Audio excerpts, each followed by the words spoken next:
Assalamualaikum warahmatullahi wabarakatuh. Perkenalkan, nama saya Alfi Marifa, mahasiswa Universitas Yarsi, program studi akuntansi.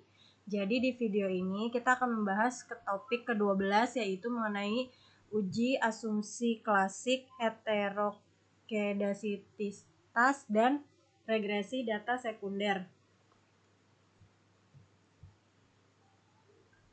Heterokedasitisitas tujuannya untuk menguji apakah dalam model terjadi ketidaksamaan varians dan residual satu pengamatan ke pengamatan yang lain. Menurut Ghazali tahun 2011, ada beberapa cara untuk mengetahui ada atau tidaknya heterokedasitisitas. Yang pertama, melihat grafik plot melalui ZPRET dan SRAS ID, lalu ada uji Park dan uji Glatzer dan uji White.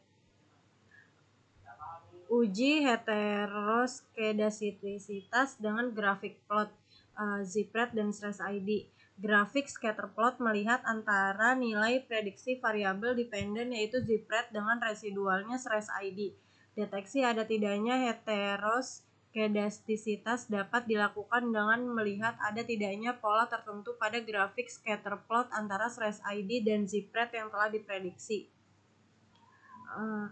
Untuk dasar analisisnya, yang pertama, jika ada pola tertentu seperti titik-titik yang ada membentuk pola tertentu yang teratur seperti bergelombang, melebar, kemudian menyempit, maka mengindikasikan telah terjadinya heteroskedasitisitas. Lalu yang kedua, jika tidak ada pola yang jelas serta titik-titik menyebar di atas dan di bawah angka 0 pada sumbu Y, maka tidak terjadi hetero.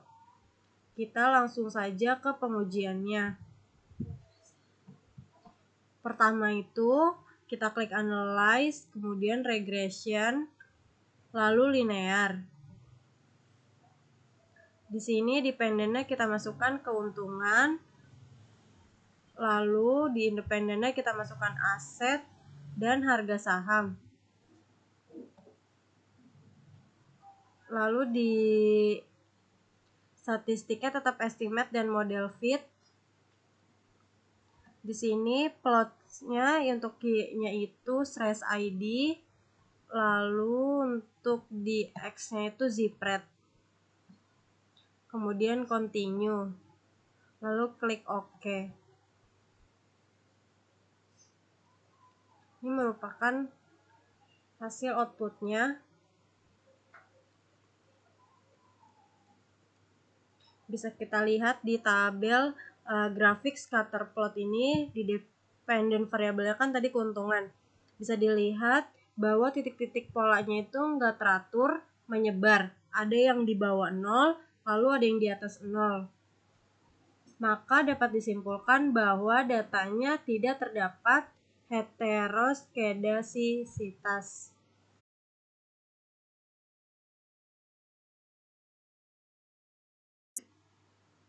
Yang kedua yaitu uji heteroskedasitisitas dengan uji Park. Menurut Ghazali tahun 2018, halaman 141 sampai 142, uji Park mengemukakan metode bahwa variance atau S2 merupakan fungsi dari variabel-variabel independen.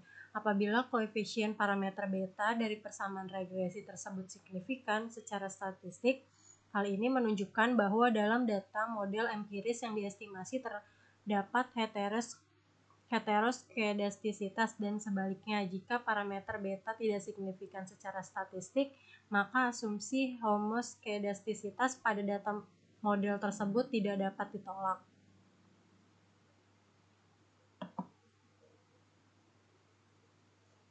Lalu kriteria uji Park menurut Ghazali adalah yang pertama, jika nilai probabilitasnya lebih besar daripada 5% atau lebih besar dari 0,05, maka dikatakan tidak terjadi gejala heteroskedastisitas. Nah, yang kedua itu jika nilai probabilitasnya itu lebih kecil dari 5% atau lebih kecil dari 0,05, maka dikatakan terjadi gejala heteroskedastisitas. Sekarang ke pengujiannya. Sebelumnya kita harus mencari dulu, kita buat res 2-nya, caranya kita transform, kemudian compute variable. Lalu di target variabelnya kita tulis res underscore 2, kemudian di function groupnya itu kita klik all, kemudian kita di function and special variabelnya itu kita klik apps, kemudian tanda panah atas ini, kemudian tanda tanya kita delete, masukkan res 1 ke sini, lalu kita tanda bintang, kemudian masukkan res 1 lagi ke panah lagi. Setelah itu kita klik OK. Kemudian datanya sudah ke execute, bisa dilihat di sini res 2-nya telah ditambahkan. Setelah res 2 ditambahkan, kita sekarang buat ln res 2. Caranya transform, kemudian compute variable. Di sini kita ganti ln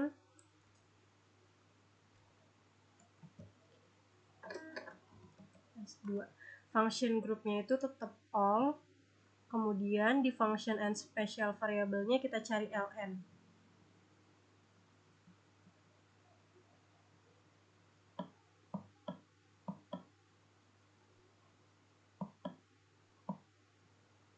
Terus panah atas, ini kita delete dulu.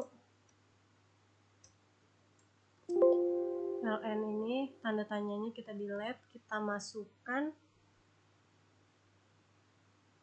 res 2, kemudian tanda panah ini, lalu klik OK. Kita lihat bahwa ln res 2 nya juga setelah ke execute, dan di sini datanya telah ditambahkan. Sekarang kita regresikan logaritma residual kuadrat. Caranya kita analyze, kemudian regression, lalu linear. Di sini dependennya kita gunakan, keuntungannya kita keluarin dulu, kita gunakan yang ln res 2 untuk dependent. Untuk independennya tetap sama, lalu kita cek di statistiknya tetap estimate dan model fit. Plots-nya juga, Y-nya tetap stress ID, X-nya zipred. Kemudian di save-nya juga tidak ada yang dicek. Kemudian kita klik OK.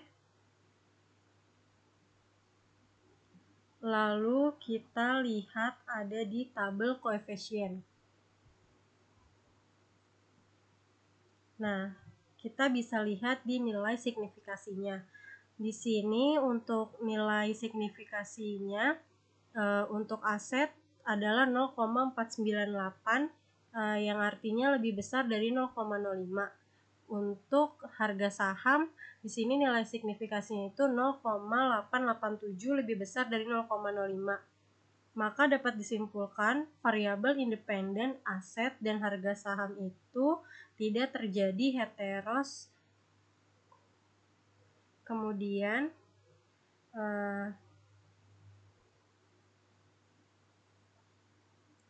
uji heteroskedastisitas dengan uji Gletser.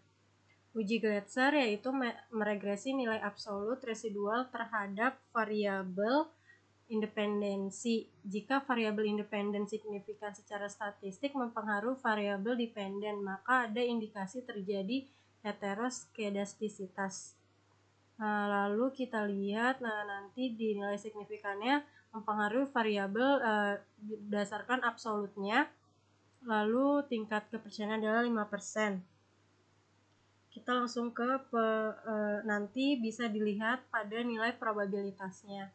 Ke pengujiannya itu kita cari nilai absolutnya dari res 1. Caranya itu kita transform, compute variable, lalu target variabelnya kita delete, kita ganti menjadi apps res 1.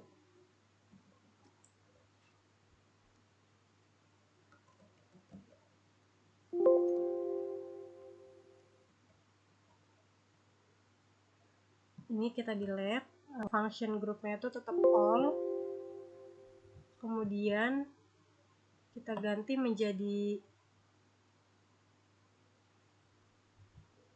apps. Di sini klik panah, kemudian tanda tanya kita delete, kita masukkan di sini adalah res 1, lalu klik OK. bisa dilihat untuk nilai absolutnya telah ke execute atau telah ditambahkan. Lalu kita ke pengujiannya. Ke pengujiannya itu kita klik analyze, kemudian regression, lalu linear. Untuk dependennya ini kita ganti menjadi abstrak 1 atau absolute range 1. Untuk independennya tetap sama. Lalu untuk statistik plot dan CV juga tetap sama. Lalu kita klik OK.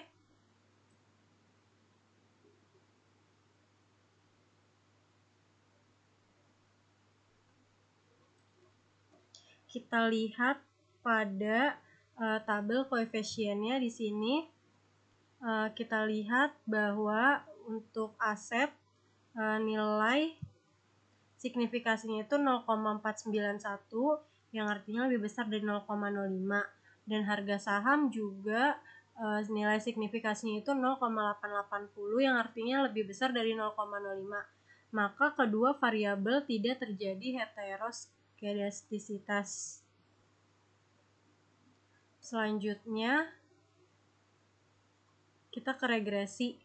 Analisis regresi adalah studi mengenai ketergantungan variabel dependen atau terikat dengan satu atau lebih variabel independen atau variabel penjelas atau bebas dengan tujuan untuk mengestimasi dan atau memprediksi rata-rata populasi atau nilai rata-rata variabel dependen berdasarkan nilai variabel independen yang diketahui menurut Gujarati tahun 2013 dalam Ghazali tahun 2011.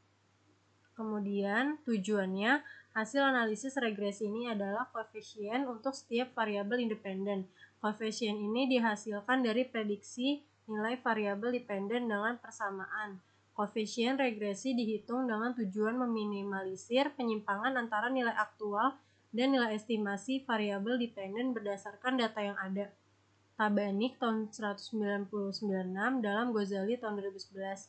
Bentuk umum persamaan regresi berganda adalah Y sama dengan alfa tambah beta X1 tambah beta 2 X2 beta 3 dan seterusnya, di mana Y adalah variabel dependen atau terikat, kemudian B1 B2 dan seterusnya adalah koefisien variabel, X1 X2 dan seterusnya adalah variabel independen atau bebas. Menurut Ghazali tahun 2011, ketepatan fungsi regresi sampel dalam menaksir nilai aktual dapat diukur dari goodness of fit-nya. Secara statistik, hal ini diukur dari nilai koefisien determinasi, nilai statistik F, dan nilai statistik T. Koefisien determinasi R⁻². Koefisien determinasi adalah ukuran untuk mengetahui kesesuaian atau ketepatan hubungan antar variabel independen dengan variabel dependen. Besarnya nilai koefisien determinasi berkisar 0 kurang dari koefisien determinasi kurang dari 1. Koefisien determinasi digunakan untuk mengukur seberapa jauh kemampuan model dalam menerangkan variasi variabel dependen. Kebanyakan penggunaan diambil melalui nilai adjust R². Nilai yang mendekati 1 berarti variabel-variabel independen memberikan hampir semua informasi yang dibutuhkan untuk memprediksi variasi dependen. Adjust R² digunakan karena nilainya tidak terpengaruh oleh banyaknya variabel independen. Sekarang kita langsung ke pengujiannya.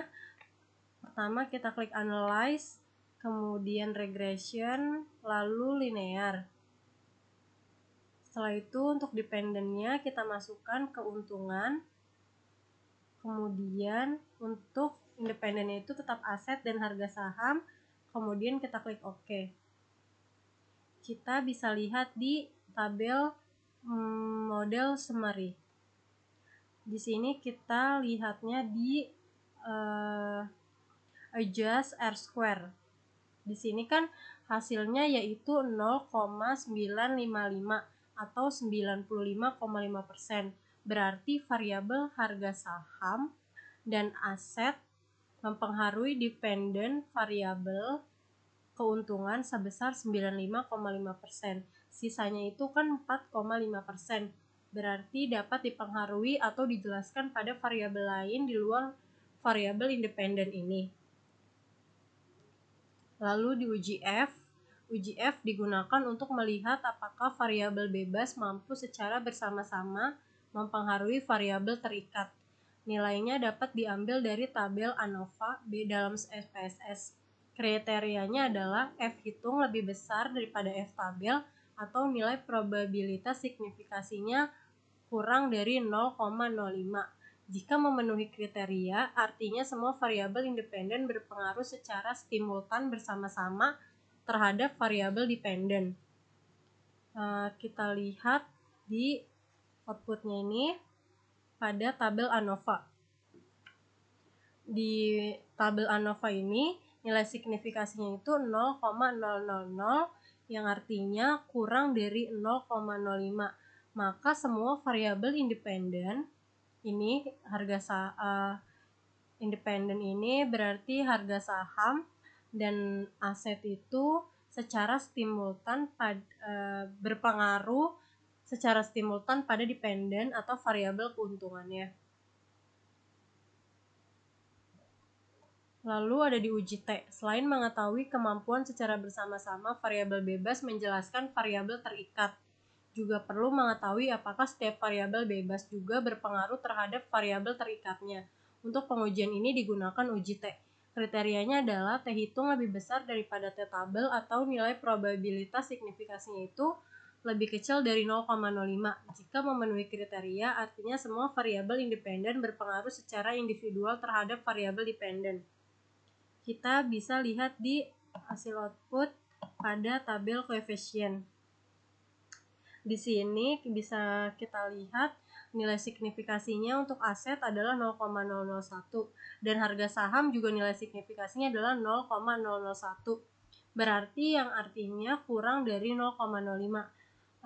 Artinya berarti variabel independen berpengaruh secara individual terhadap variabel dependen. Sekian untuk tugas pertemuan ke-12 kali ini. Wassalamualaikum warahmatullahi wabarakatuh.